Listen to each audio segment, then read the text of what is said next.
fight, I'm a freedom fight. Oh, my ma, I was a kitchen girl, my fight.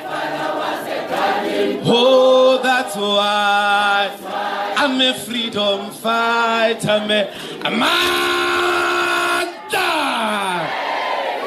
Awi Sabata. Awi Sabata. Aubaya Fuya. Aubaya Fuya.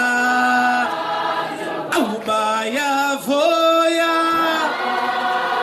Aubaya Fuya. Aubatili Sabata. Auli Sabata. Auli Sabata. Auli Sabata. Aubaya Foya. Aubaya Foya. Aubaya Foya. Aubaya Foya. Auli Sabata. Auli Sabata. Aubabai Sabate. Auli Sabata. Aubaya Foya. Aubaya Foya. Aumitibaya Foya. Aubaya Foya. Chi Auli Sabate. Auli Sabate. Auli Sabata. Auli Sabata. Aubabai Sabate. Auli Sabata. Who would have thought that a child of a domestic worker can become a prominent advocate of the people? We are here to thank her for having allowed him to participate in the revolution. We want to thank her for not deciding to convince him to get out of the revolution, because many parents would have done so, particularly if you've got this bright young person who you look up to take you out of poverty, and he decides to join the struggle, and the struggle that had only two things to deliver: either freedom or death. And very few of our people were convinced that freedom will come. Even Dali himself and his generation were no longer convinced that freedom will come. They were waiting for the day they were going to be hanged, but they were not ready to surrender.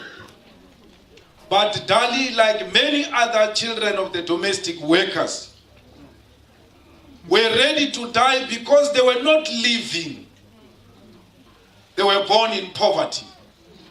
Poverty, like rape, is death.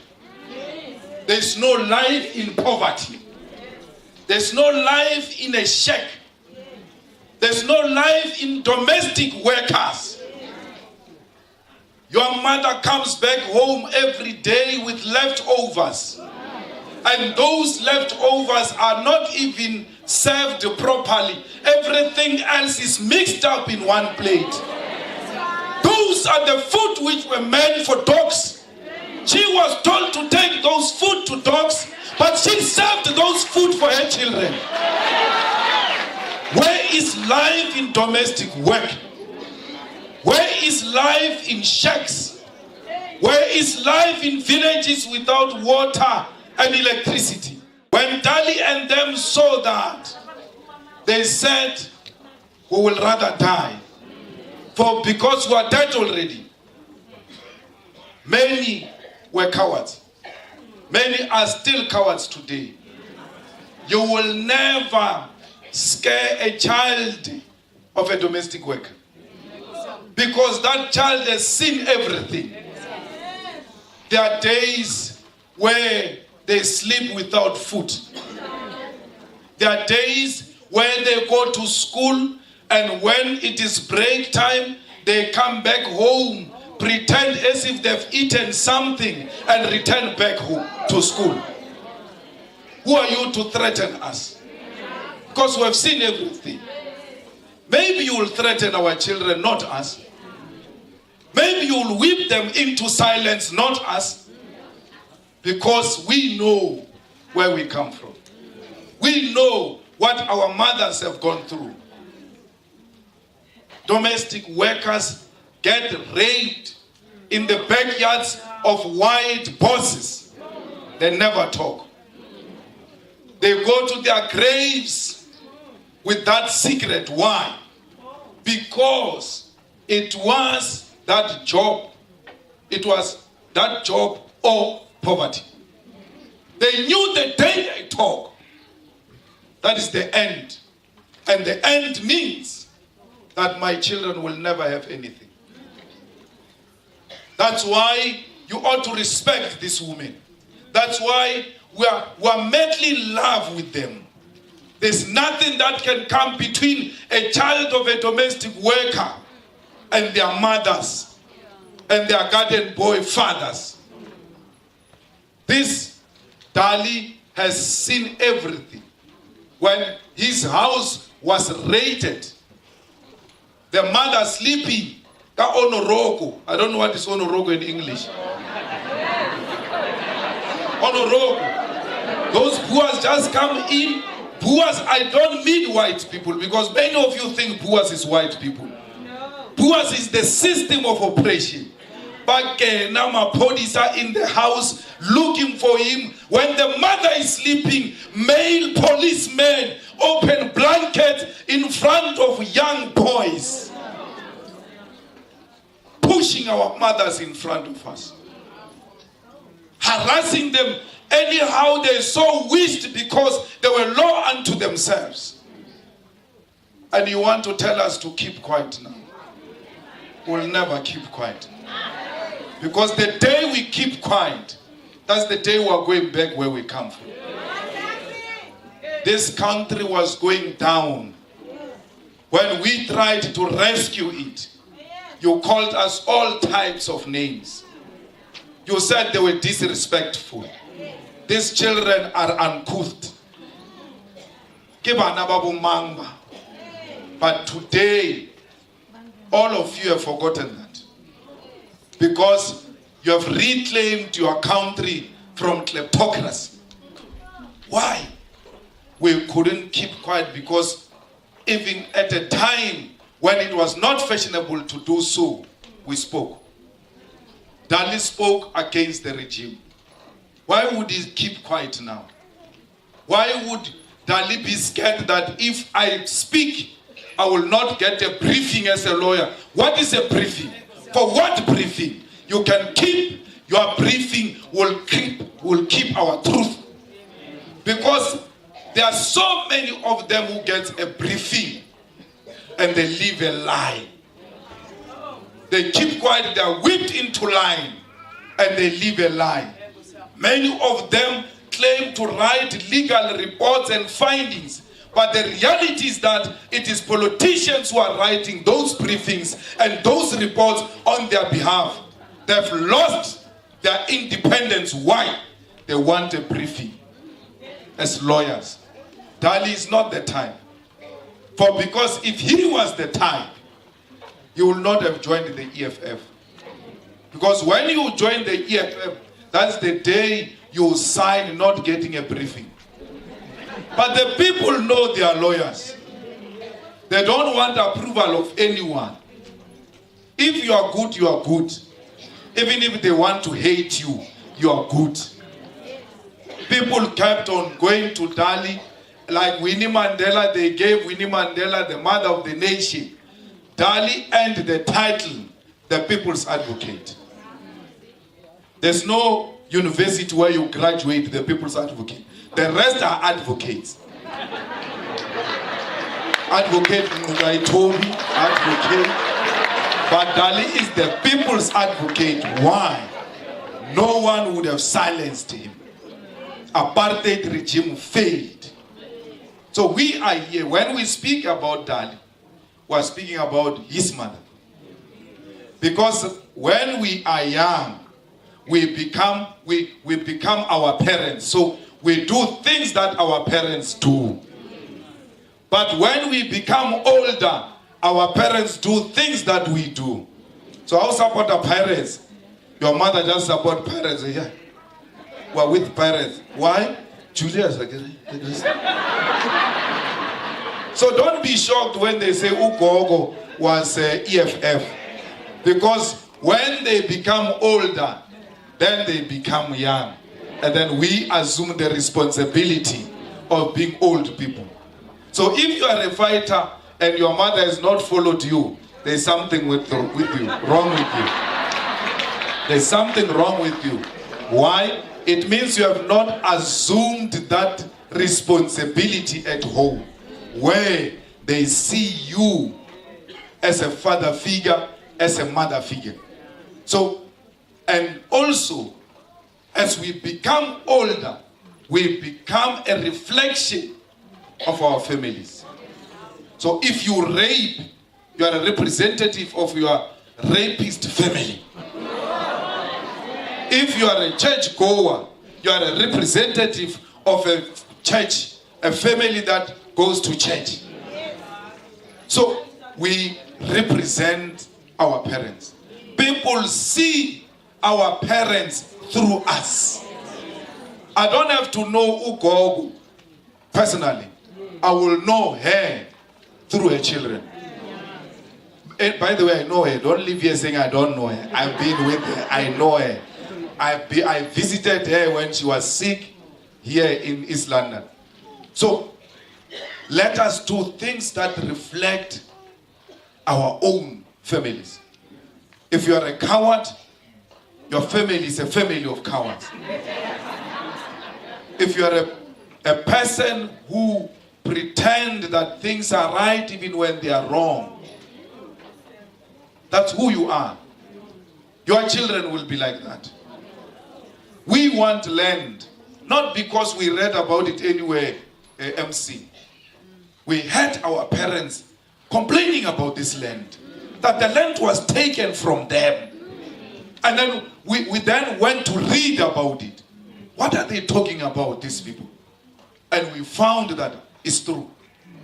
If you don't want the land, it means you are settled, you are sorted. So leave us alone, we are not sorted. We want to sort ourselves out first.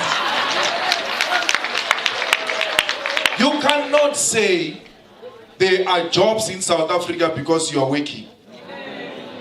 People are unemployed. And when people say we are unemployed, you can't say no, it is because you are lazy. No. We need the land to feed ourselves. We don't need land to produce for business. We want, the primary objective of the land is to feed ourselves. It's not anything else. The rest of other things is a capitalist mode of operation. The land is for survival. We want the land and we don't joke about it. And Mama knows, resting here, that we are going to get the land. Because she was there when we said we want free education. And they said, where will the money come from? We said the money is there. Today, free education is there. Had we listened to those who could afford, who said, no, don't fight for free education, there is no money, because they could afford. Today, hundreds, thousands children will be without education. Today, landless people want their land back. We are told about investors. We are told about the economy which is going to collapse. The same rhetoric we're told when President Mandela became president in 1994. This argument they are making is not new. Where will white people go? How can a prisoner be a president? He has never been in government anywhere. he's going to collapse this government. Some of them left. They came back as hobos. Because their money is equal to nothing when they go into dollar, pound currencies. Even today, they threaten us that they will leave. They are lying. They've got nowhere to go. The richest person in South Africa is the poorest person in Europe. Patrice's money means nothing. Otherwise, he would have left us. So, they don't have anywhere to go. If you doubt, when they left Zimbabwe, why didn't they go to Europe? They hanged around. They are here in South Africa, still looking into Zimbabwe. What's happening that side? We want to go back. They've got nowhere to go. Stop listening to that. Anyway, we don't want them to go anywhere. They must be here. We must work together. Because if they leave, they will poison the land. So they must not poison the land. How many hectares you have? I've got 70. Okay, how many are you using? 20. You shall keep 20. 50 shall be allocated not to any other person, but the person who wants the land to farm. You ought to present a proposal on how you are going to use that land. It's not free for all. You can't take the land and give to a DJ. The DJ wants to play music. He doesn't want to go into farming. The land must be given to those who want to use the land. The land must be given to people who want to produce, not to idle with the land. We don't have the land for jokes. We have the land for production. We want to multiply production in South Africa.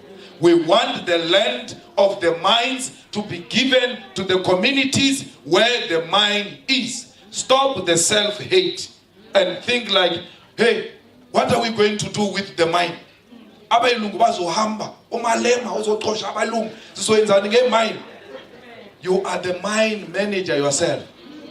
The day you get that mine, that's the day you are going to realize that I can do this thing. I'm meant for this thing. You don't know your skills because you are not given an opportunity to demonstrate your capacity. We want to give you an opportunity, and let me tell you, you are going to fail, and we are going to keep on trying you until you get it right. We must not be told of a black failure when we give you a land and then that land was producing tea, it's no longer producing tea. Yes. So what? He can't produce tea, has never produced tea before. Let's help this person until he gets this farm right. We must not be a government that gives up on its own people easily like that. One failure, we knew black people. One failure, VPS, failure finished. Japan invested its money in Toyota. Toyota, you see today, it failed. It failed many times. But Japan never stopped putting money into Toyota until Toyota became what it is today. It was an initiative of government. They've never given up on themselves. You give up on yourselves easily. And you are told by your enemies to give up on yourself. Your enemy tells you you can't do it, and you believe that. They're every day telling you that black people cannot run a successful economy, and you believe that. Stop the self-hate. It starts with you. How does it start? They said Mama was a clean person. Clean after yourself. The day you clean after yourself, that's the day you won't take nonsense. Anyone that comes your direction must come properly. Walk properly, Chief, please. Why? You know you are clean. It starts with you. From there, you will never tolerate nonsense coming from any direction. We ought to love ourselves. Black people must love themselves. White people are not our enemies. We are our own enemies. And leave what the neighbors are saying about you. Care about what you say about yourself. So many things have been said about Dali. So many propaganda spread all over South Africa about him. But what is important is about what does he think about himself. He never feels pity and small. He never feels like, no, the world is turned against me. They said our deputy president got 10 million of VBS. And we said he did not get the money. Then they said there was a debate in parliament about VBS. I said to the deputy president, I was in Rwanda, you are going to speak there. No, president, do you think it's strategic? I say, they want you to keep quiet. They want you to whip you into a silent corner and make you feel ashamed of yourself. Because they know that which they say about you is not true. It's not like they don't know. They know it's not true. But they want to silence you. Unless you took 10 million. Then you will be scared to stand before people. But if you have not taken it, you are not hearing the nonsense they are saying. Because you've got an appointment with the future. You focus on the appointment with the future. No amount of distraction should distract you. If you fail, if you feel weak, look at Mampofu. When her child was in and out of prison, so many things were said about her. She thought she was going to be something. Look at her now. The child is locked up. It's going to die in jail. The child went in, came back. Mampofu, now she doesn't die in the village under the tree. She dies in proper facilities, well taken care of. And then she says, no, I want to go home. She goes into a house of her child. That child that so many have written off. And then in her beautiful sleep, she says, goodbye. I've played my role. You, Dali, you take it from here and look after many others. She chose the right place because she had to conclude the journey she started. And she said, it ends here, in my son's house. Because this is the son that written off. This is the son that said so many things about. This is the son that were using his name to talk bad about me. That I've accompanied others to give birth. I gave birth to nothing. Nothing came something. Thank you very much.